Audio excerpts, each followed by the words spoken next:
Bienvenue sur le balado du comité d'animation du troisième âge de Laval, alias le CATAL. Le podcast Moment Bonheur vous propose des réflexions sur le bonheur, des outils pour prendre soin de soi et des pistes de solutions pour vieillir en santé. Et tout ça dans le but de se faire du bien. Bon épisode! Bonjour tout le monde, bienvenue à cet épisode de Moment Bonheur. Je suis tellement contente de vous retrouver.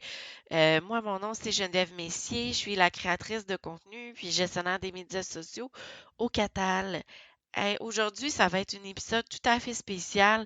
Je vais avoir une invitée qui va venir nous parler d'un outil bien-être qu'elle utilise depuis plusieurs années. Bienvenue Martine au balado de Moment Bonheur. Merci tellement d'être présente comme première invitée aujourd'hui. Bonjour Geneviève, ça me fait plaisir d'être là sur le balado Moment Bonheur. Si vous êtes passé au CATAL dans les dernières années, vous avez sûrement rencontré Martine Dupuis, qui est l'animatrice spécialisée au programme de répit pour les proches aidants. Dis-moi, Martine, ça fait combien de temps que tu fais partie de la belle équipe du CATAL? Puis peux-tu nous en dire un petit peu plus sur ce que tu fais? Donc, ça fait bientôt 2 ans que je travaille au CATAL et je suis animatrice spécialisée au service de répit aux proches aidants d'aînés. Donc, mon travail consiste à accueillir les personnes aidées en journée de répit. Donc, pendant qu'ils sont là durant les activités le mardi, mercredi et jeudi, les proches aidants peuvent soit travailler, avoir du temps pour eux, puis même aller à des rendez-vous. Qu'est-ce qui est sécurisant pour eux, c'est que les personnes aidées sont dans un milieu sécuritaire et stimulant pour eux. Super! Puis ça, c'est combien de fois par semaine que les gens peuvent s'inscrire? Ils viennent 3 jours semaine, donc le mardi, mercredi et jeudi. Super! Puis c'est de quelle heure à quelle heure à peu près? Environ de 8h30 jusqu'à 15h. Ici, sur le balado, on aimerait te connaître un petit peu plus avant qu'on rentre dans notre vif du sujet, le sujet d'aujourd'hui. Ça fait pas si longtemps que moi, je suis dans l'équipe, puis on se connaît pas encore vraiment très bien. J'ai envie de savoir, t'es qui, Martine? J'ai quelques petites questions en rafale, histoire de te connaître un petit peu plus. C'est quoi tes passions? Mes passions puis mes passe-temps, j'aime ça, aller faire de la randonnée, de bouger un petit peu. J'adore faire du yoga puis de la lecture. Super. As-tu un livre vraiment préféré ou un auteur préféré? Dans les dernières années, j'ai beaucoup aimé Saverio Tomaselli, qui a écrit justement À fleur de peau. Donc, il écrit des romans, mais il y a comme un côté de développement personnel à l'intérieur. Comme celui-là, il aborde le thème de l'hypersensibilité. Oui, super, tu me l'avais conseillé, puis je l'ai lu. Puis en plus, si vous vous rappelez, dans un des épisodes précédents, j'ai fait une méditation pour vous donner un exemple de c'est quoi une méditation guidée. Et j'avais utilisé une méditation qui se trouvait dans ce livre-là. C'est grâce à Martine, en fait, que j'ai décidé de le lire. Dis-moi rapidement, ta couleur préférée, c'est quoi? Ma couleur préférée, c'est le mauve. Wow! Oui. Y a-t-il une raison particulière à ça ou c'est juste un intérêt, un attrait comme ça? Ben, je trouve que c'est une couleur c'est comme le mélange du bleu et du rose et j'aime ça, tu sais, le côté masculin et féminin. Ah, ben super, écoute, c'est une super belle explication. Moi, ma couleur préférée, c'est le vert. Puis j'aurais pas pu te dire que une raison à ce choix-là. As-tu un talent caché qu'on connaît pas, Martine? Un talent caché. J'ai aucun talent en danse, là. Si vous me voyez danser, je vais faire ma comique. Mais un talent caché, j'ai même pas de talent en dessin, mais mon talent caché, je vous dirais que celui que je cachais, c'est mon don pour la méditation et le yoga. Ah, ben Pour super! dire, c'est qu'est-ce que je cache un petit peu. OK, Oui. génial. Ben, parlant de méditation et de yoga, vous aurez peut-être deviné, j'ai choisi d'inviter Martine à ce balado aussi parce que dans sa routine bien-être, Martine a intégré la méditation pleine conscience. Dans un épisode précédent, j'ai abordé le sujet de la méditation et c'est bien fait en disant qu'il y avait différents types de méditation, dont la pleine conscience. Avec elle aujourd'hui, j'ai envie qu'on en découvrir un petit peu plus puis qu'on aille un petit peu plus loin dans ce type de méditation-là. Dis-moi, Martine, depuis quand pratiques-tu la méditation pleine conscience? Depuis 2018, depuis le printemps-été 2018, suite à mon médecin et une travailleuse sociale qui m'ont suggéré d'en intégrer doucement dans ma routine quotidienne en commençant par petit peu par petit peu, un 5 minutes, un 15 minutes, avec des méditations guidées que j'allais chercher sur YouTube, que c'était vraiment doucement pour revenir là, puis sortir du mode automatique puis mieux gérer le stress. Donc au départ, il t'avait plus suggéré la méditation Oui, guidée. oui, OK. oui. Puis comment tu as découvert la méditation pleine conscience? La méditation pleine conscience, ça a été un addon. Comment j'ai découvert ça? C'est vraiment drôle. C'est que j'étais dans une librairie et j'avais vu le livre Méditer sans complexe de Dr. Sophie Marcolini, qui est un médecin de famille du Québec qui a pratiqué dans le Grand Nord. Et j'avais lu la couverture arrière et ça m'avait touchée. Et comme ça, j'ai appris c'était quoi la pleine conscience. Puis son livre m'a permis de commencer à l'intégrer petit peu par petit peu dans mon quotidien. OK. Puis ça, dans le fond, quand tu as découvert ce livre-là, tu avais déjà commencé à faire de la méditation guidée. Oui, j'avais déjà commencé à faire de la méditation guidée puis des exercices de respiration. OK. Fait que c'est vraiment plus par après que tu as découvert la pleine conscience. Mais peux-tu nous dire un peu c'est quoi la pleine confiance, la pleine conscience? C'est quoi la différence, dans le fond, avec la méditation guidée? Bien, la méditation de pleine conscience, ça va être de revenir dans le moment présent. C'est sûr que il y a comme une pratique qui est formelle et une pratique qui est informelle. Donc, la pratique formelle, ça va être qu'on va méditer assis de façon classique. Donc, on va revenir à nous, on va observer qu'est-ce qui se passe à l'intérieur de nous, dans notre mental, dans notre cœur et dans notre corps. On va laisser aller les pensées. Donc, ça va être d'aller ressentir dans différentes parties de notre corps aussi les émotions, parce que les émotions peuvent se cacher dans notre corps. Et, comment dire, c'est de le faire sans jugement, puis d'accepter ce qui est ici et maintenant. OK. Donc, le mot-clé pour méditation en pleine conscience, c'est vraiment d'être dans l'instant présent. Exactement. C'est vraiment ça le mot-clé. À quelle fréquence tu le pratiques, toi, la pleine conscience? Mais je pratique la pleine conscience environ 2 fois semaine en méditation informelle, donc assis. Et aussi, je vais l'appliquer là, quand je vais prendre des marches. Donc, en marchant, en observant le paysage, en sentant le vent sur mon visage, par exemple, en écoutant les sons. Et parfois, m'arrêter pour prendre une petite pause, respiration, puis me reconnecter. Parce qu'on va apprendre à être assis et méditer ou être couché en faisant des scans corporels pour l'intégrer dans notre pratique, mais on peut aussi le faire dans notre quotidien par petites touches. OK, c'est intéressant ce que tu dis, tu sais, dans le fond, parce que quand on parle de méditation, souvent, on va penser qu'il faut s'asseoir pendant 1 heure de temps à tous les jours, puis on s'entend que le quotidien, on n'a pas nécessairement ce temps-là. Peut-être à certaines étapes de vie, on a un petit peu plus de temps, Oui, mais de dire que c'est pas obligé d'être tout le temps de la même façon, c'est quand même assez intéressant. c'est aussi de se dire comment je peux l'intégrer dans mon quotidien et dans ma routine. C'est sûr que pour le pratiquer, puis c'est comme rentrer dans la pleine conscience, puis dans le moment présent, il faut quand même faire de la pratique, commencer du début, s'asseoir ou se coucher selon la posture qu'on a besoin, parce que ça dépend aussi au niveau de nos inconforts physiques, nos restrictions physiques, qu'est-ce qui est le mieux pour nous. Puis là, en jouant avec la pleine conscience, est-ce que tu es retourné vers la méditation guidée aussi ou tu es vraiment rendu 100% pleine conscience? Je fais beaucoup, moi, c'est vraiment la pleine conscience, mais il y a de la méditation guidée aussi dans la pleine conscience. Là. Quand on n'est pas habitué de le faire par nous-mêmes dans des moments de silence, là, on peut avoir des méditations guidées pour commencer notre pratique aussi. Comme moi, j'ai vraiment appliqué parce que j'ai été dans une école de yoga en 2018, à l'automne 2018, puis j'ai fait le MBSR au complet, 8 semaines. Donc, le MBSR, c'est une série d'ateliers de 8 semaines qui est enseigné à partir du programme de réduction du stress basé sur le mindfulness, sur la pleine conscience, donc de Dr. John Kabat-Zinn. OK, donc en 2018, les médecins t'ont suggéré d'aller vers la méditation. Tu as Mhm. commencé en méditation guidée. Oui. Puis après ça, tu as découvert la docteure Sophie Maffolini. Puis tu as décidé que tu aimais tellement ça que tu es allée te former là-dedans. Non, j'ai fait un programme pour la restitution. C'est pas une formation, c'est OK, pour les personnes qui font de l'anxiété ou qui ont des douleurs chroniques. On peut faire un programme de 8 semaines là, pour apprendre les bases de la méditation puis pouvoir l'intégrer dans notre quotidien. OK, OK, OK, Oui.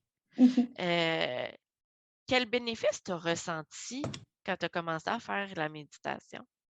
Ben, de pouvoir me recentrer dans moi-même puis sentir en situation de stress, par exemple, de me savoir c'est quoi qu'est-ce qui se passe dans mon corps ou avant que je sois stressée. Oh, là, c'est un signe, là, il faut que je fasse attention à moi, savoir mes signaux, puis me comprendre puis accepter les émotions aussi. OK. Fait que dans le fond, ça t'a permis d'être plus consciente de ce qui se passait dans ton corps aussi, puis de reconnaître quand on dépassait un peu, parce que c'est vrai que des fois, la vie elle va tellement vite qu'on n'est peut-être pas conscient à 100 de tout ce qui se passe en nous, puis il y a une situation qui pop up, puis on ne sait pas quoi faire avec ça parce qu'on n'a pas reconnu que peut-être qu'on était en colère ou peut-être que c'était stressant, ça allait trop vite pour nous. Est-ce que tu as remarqué d'autres bénéfices dans ta vie de tous les jours? Dans la vie de tous les jours, mais de plus profiter des moments au moment présent, pas toujours penser à ta liste d'épicerie là, que tu t'en vas faire ou les choses qui t'attendent dans ta routine, puis de profiter des moments de qualité. OK.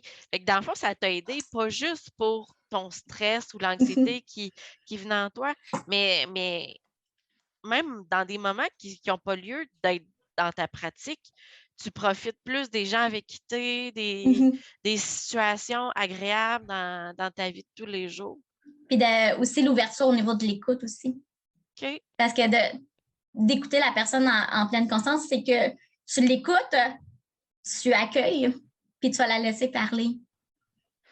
OK, mais c'est intéressant ce que tu dis parce que souvent, quand on est soit en discussion avec quelqu'un, on va penser à What's next? Tu sais, c'est quoi notre prochaine question qu'on va lui poser ou c'est quoi la prochaine chose qu'on va lui dire versus juste entendre et, et laisser intégrer ce que la personne elle nous dit en face de nous. Exactement. Est-ce que, en dehors de Dr. Sophie Maffolini, est-ce que tu as des gens qui ont influencé ta pratique, des modèles, des mentors?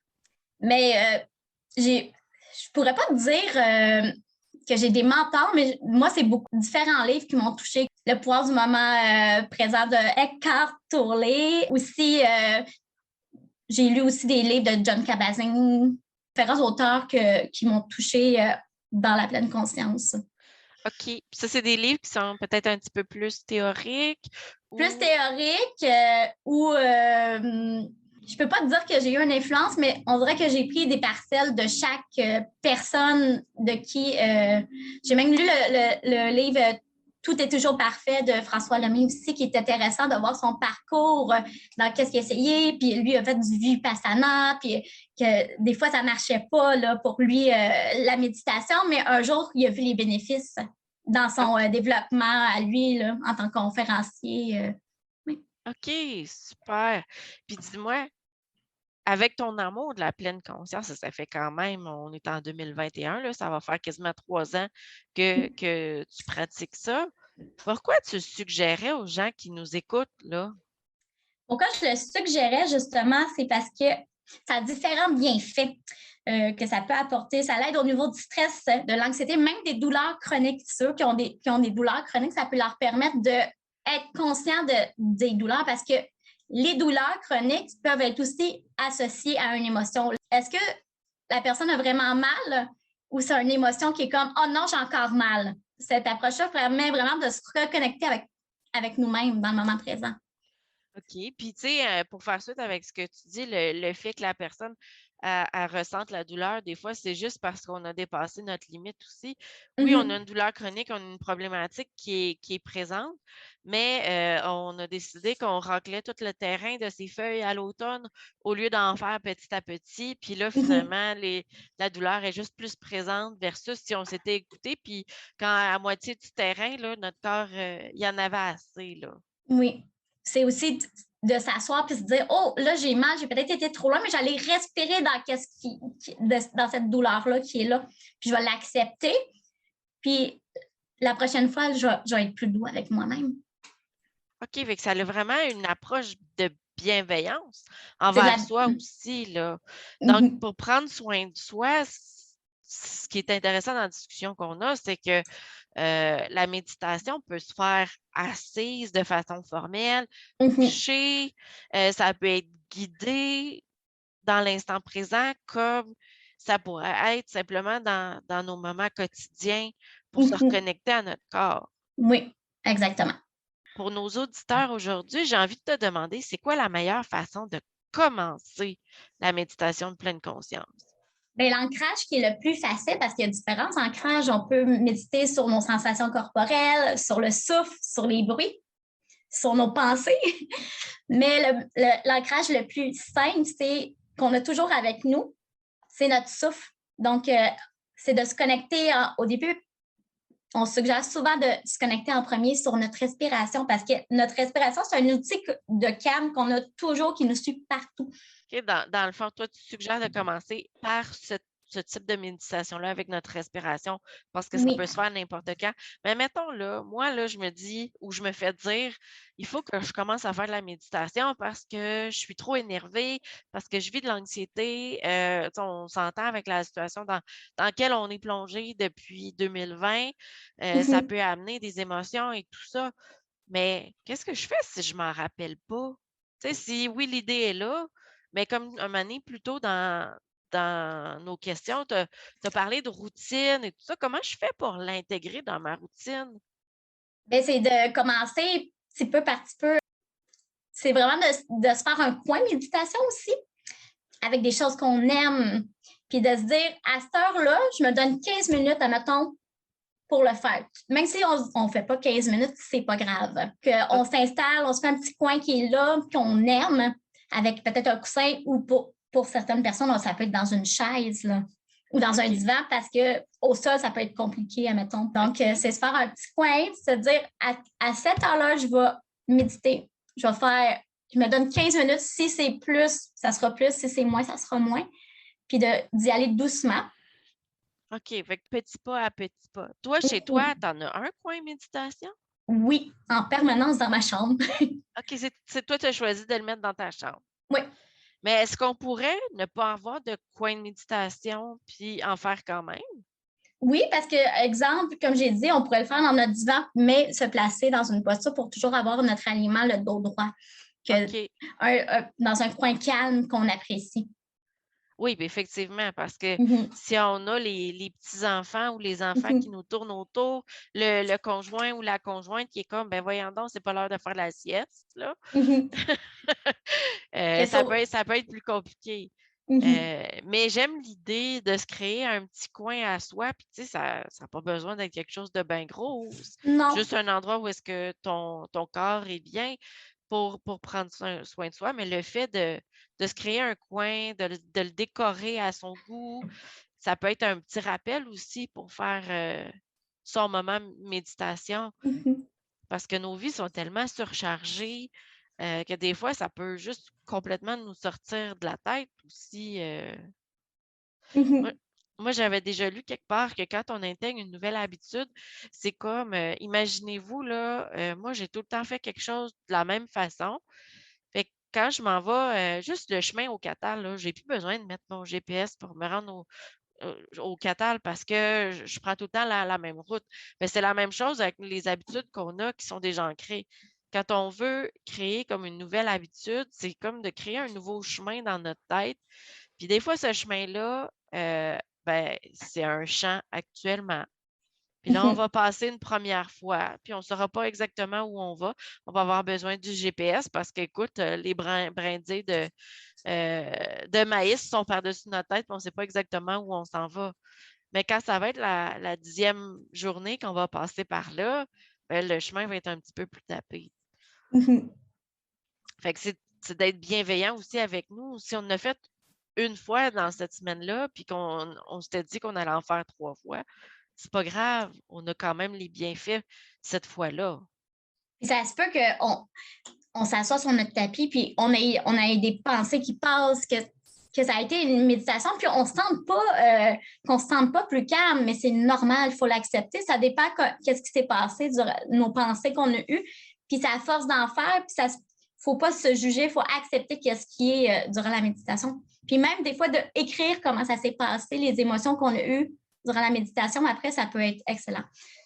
Puis toi, Martine, quand tu as décidé d'intégrer la méditation dans ta vie, est-ce que tu t'étais fait un horaire?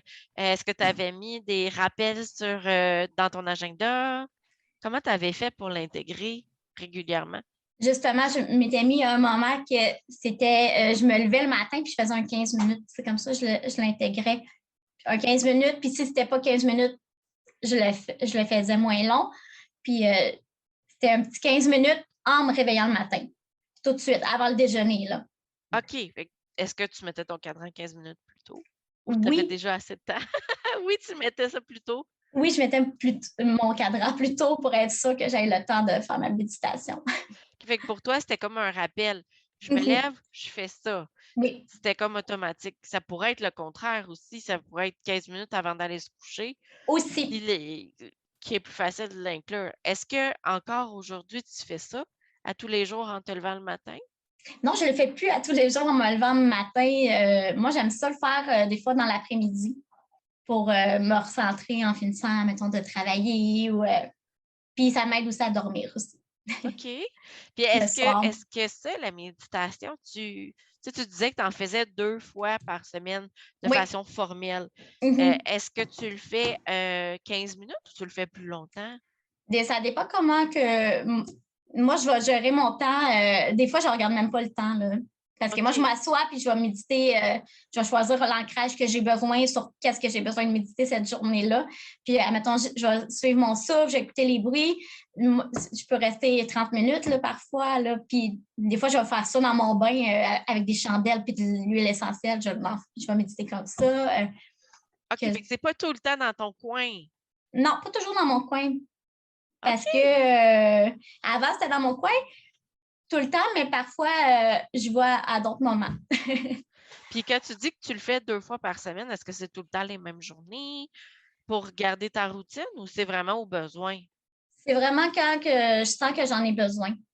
Comme c'est vraiment un outil, moi, que j'utilise. Puis aussi, je fais des cours de yoga, c'est inclus là puis je fais du Qigong, que dans ce temps-là, c'est inclus aussi dans ma routine, mais des fois, j'en fais plus. Ah, OK, super. Euh, J'imagine, il y a peut-être de nos auditeurs qui ne savent pas exactement qu'est-ce que c'est. J'aurais peut-être envie que tu nous guides dans une pratique de méditation de pleine conscience pour nous le faire expérimenter. Aurais-tu envie de faire ça avec nous? Oui, ça me ferait plaisir. Puis justement, je voudrais vous faire justement vivre une expérience sur le souffle. Parfait, super. Puis là, rapidement, j'ai une petite question qui vient de monter dans ma tête. On parlait d'ancrage tantôt.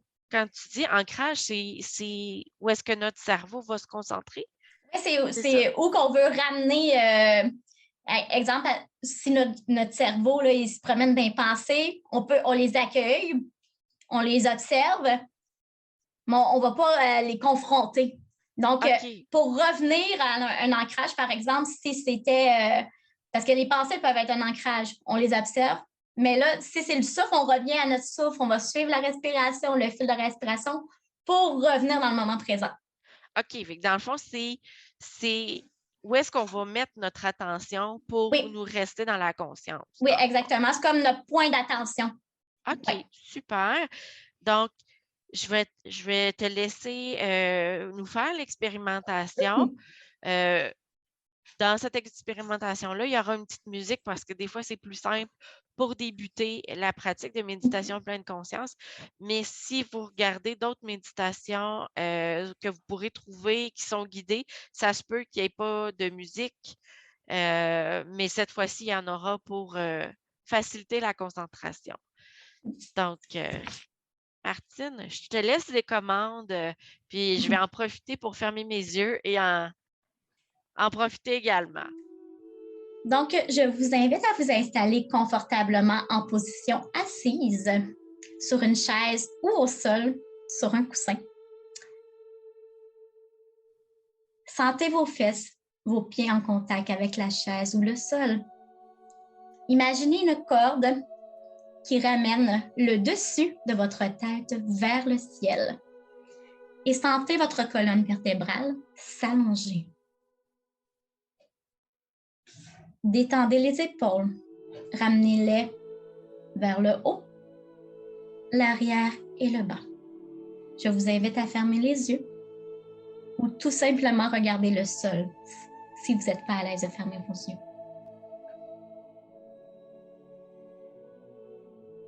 Laissez aller votre souffle naturellement, sans le contrôler et sans le forcer.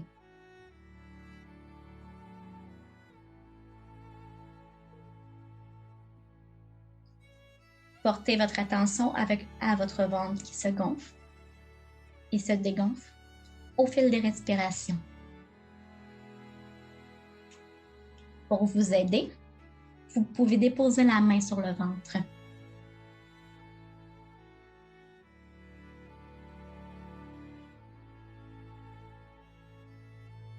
Portez attention à l'air qui entre et qui sort de vos narines. Observez les sensations à l'intérieur du nez.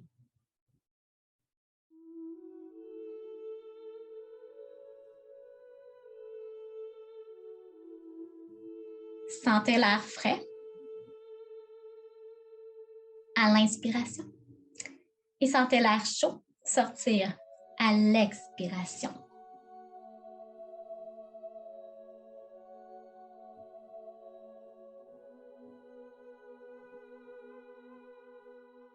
Au fil des respirations, suivez le chemin du souffle, des narines jusqu'au ventre, du ventre jusqu'aux narines. Observez les sensations.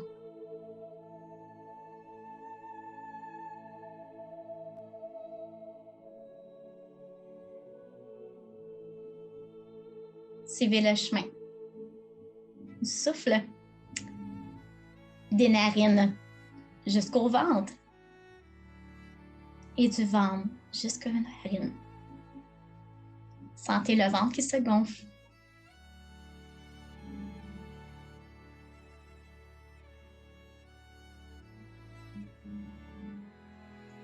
Si votre esprit vagabonde, c'est normal. Ne vous jugez pas. Ramenez l'attention vers le souffle qui vient et qui va. Accueillez les pensées sans jugement. Sans jugement. Observez-les sans vouloir les supprimer.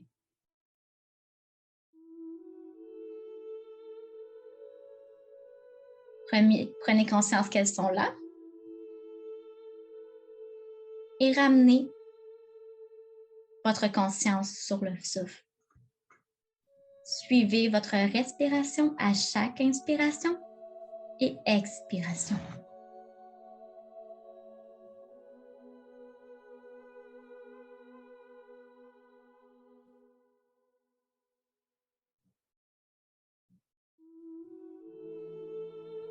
Respirez ici.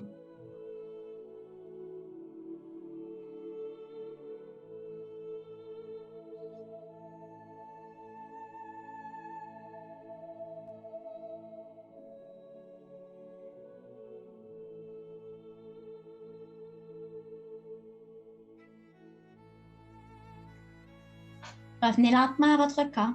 Je vous invite à bouger les doigts, les mains, les pieds.